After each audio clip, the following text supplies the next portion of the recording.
Assalamualaikum warahmatullahi wabarakatuh. Perkenalkan, nama saya Adia Duliana. Saya perwakilan dari kelompok 2. Izinkan saya memperkenalkan teman-teman saya yang berada di sebelah kanan saya. Baiklah, perkenalkan nama saya Hanifah Sepaskanti. Nama saya Jumelina. Nama saya Rangga Novianda. Di sini kami akan mempresentasikan tentang dasar negara, ideologi, sistem pemerintahan negara Indonesia dan negara Barat. Yang pertama adalah negara Inggris yang akan disampaikan oleh saudari Hanifah Sepasukanti. Kepadanya saya persilahkan. Baiklah, saya akan menyampaikan tentang dasar negara Inggris, ideologi, dan sistem pemerintahan negara Inggris. Inggris, sebagian dari Britania Raya, memiliki monarki konstitusional, yang berarti raja atau ratu sebagai kepala negara dengan kekuasaan yang terbatas oleh konstitusi. Konstitusi Inggris tidaklah tertulis secara formal, melainkan terdiri dari berbagai hukum, peraturan, dan konvensi yang telah berkembang selama berabad-abad. Berikutnya, ideologi Inggris. Ideologi yang dianut oleh negara Inggris adalah sosialisme yang menitik beratkan pada keadilan sosial dan kesejahteraan sosial. Sosialisme yang ada di Inggris ini mengutamakan tentang pengendalian alat-alat produksi dan pemerataan produk untuk mencapai kesejahteraan sosial. Selain itu, Inggris juga yang dipengaruhi oleh liberalisme yang menekankan kebebasan individu dan persamaan hak sebagai inti dari politik mereka. Yang terakhir yaitu sistem pemerintahan Inggris.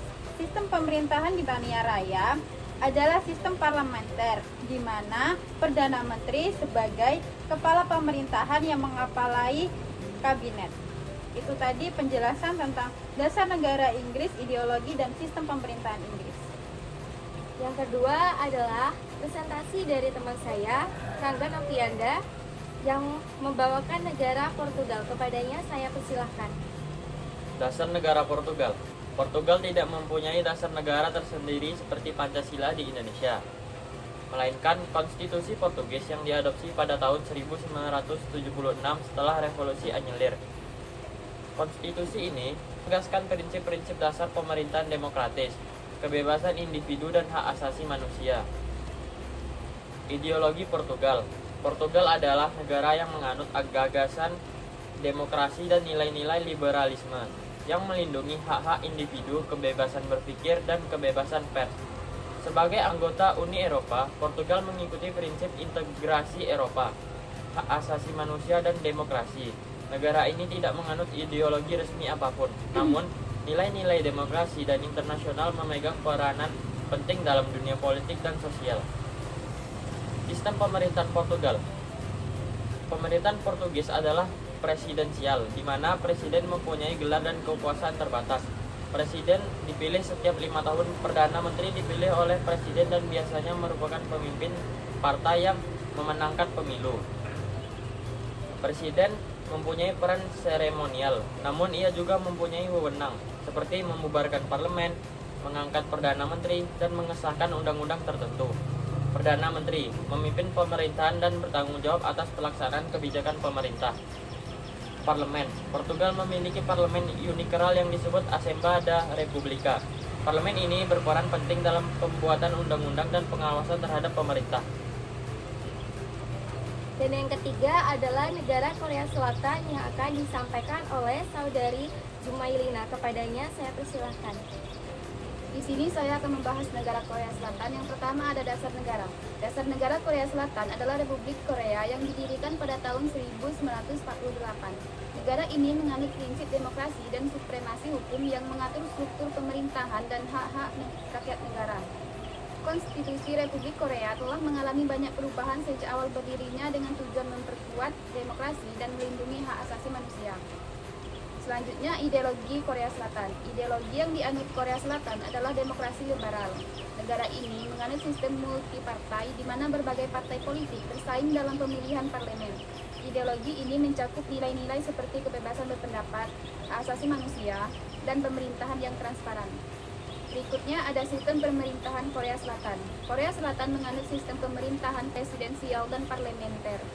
Sistem pemerintahan Korea Selatan dirancang untuk menjamin partisipasi masyarakat dalam politik dan menjaga keseimbangan kekuasaan antara lembaga eksekutif, legislatif, dan yudikatif. Dan yang keempat yaitu negara Indonesia yang akan saya bawakan sendiri.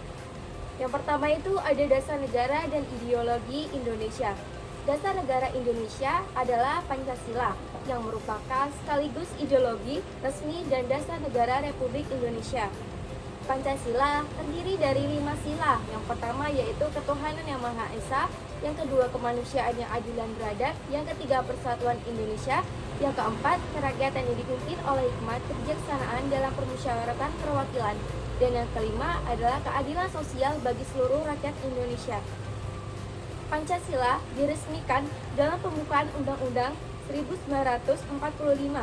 Pancasila memiliki kedudukan yang istimewa dalam sistem hukum dan tatanan pemerintahan Indonesia, serta menjadi acuan nilai dalam berbagai bidang, misalnya pada bidang pendidikan, bidang ekonomi, bidang politik, bidang hukum, sosial, dan budaya.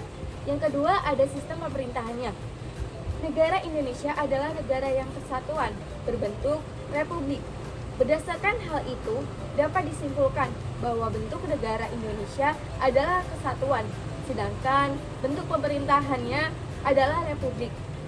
Selain bentuk negara kesatuan dan bentuk pemerintahannya republik, Presiden Republik Indonesia menganut kekuasaan sebagai kepala negara dan kepala pemerintahan. Hal itu didasarkan pada pasal 4 ayat 1. Dengan demikian, sistem pemerintahan di Indonesia menganut sistem pemerintahan presidensial. Mungkin hanya itu yang dapat kami sampaikan. Bila ada kata yang salah, mohon dimaafkan. Kami akhiri. Wassalamualaikum warahmatullahi wabarakatuh.